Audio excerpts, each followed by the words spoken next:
When factoring the difference of two squares, we have to make sure that we have what it actually states in the title, difference of squares, and in this case the difference of two squares.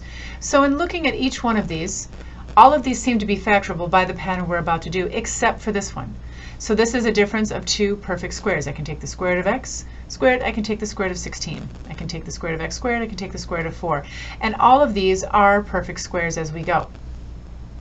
Now what we're going to do is we're going to look at the solutions based on like the trinomials. So if you think about it, this is the same as x squared plus 0x minus 16.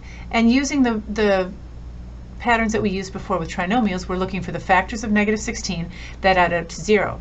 And that in fact is negative 4 and a positive 4. So we put the x in the front of both and a negative 4 and a positive 4 in the back of each one. And that is a very common pattern, or the only pattern, when it comes to factoring the difference of two squares. Once I've checked to say, hey, I can take the square root of this, and I can take the square root of this, perfect square that is, oh excuse me, that's 2, silly. I can take the square root of both, then I can start to place them into my binomials. So x is in the front of both, 2 is in the back of both, and again, to have a center coefficient of 0, one has to be positive, one has to be negative.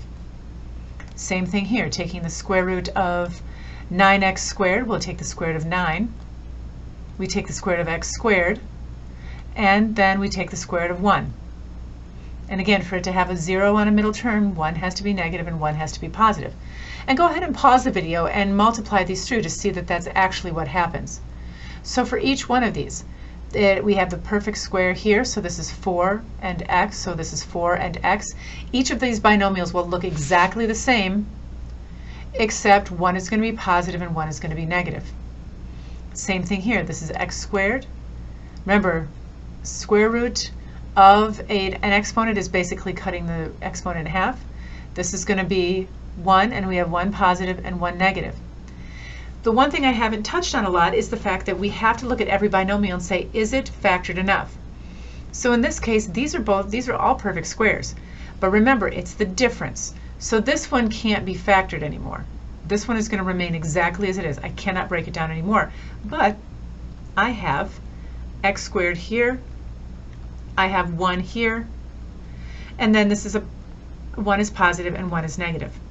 So this is the completely factored. So make sure no matter what method you choose, whether you're doing a trinomial, you're doing the difference of cubes or anything, that you make sure that you take each binomial or each factor and say, can I factor it more?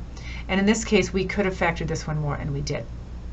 This one does have, I can take the square root of this and get x, I can take the square root of this and get a 4, but once again, it has to be the difference.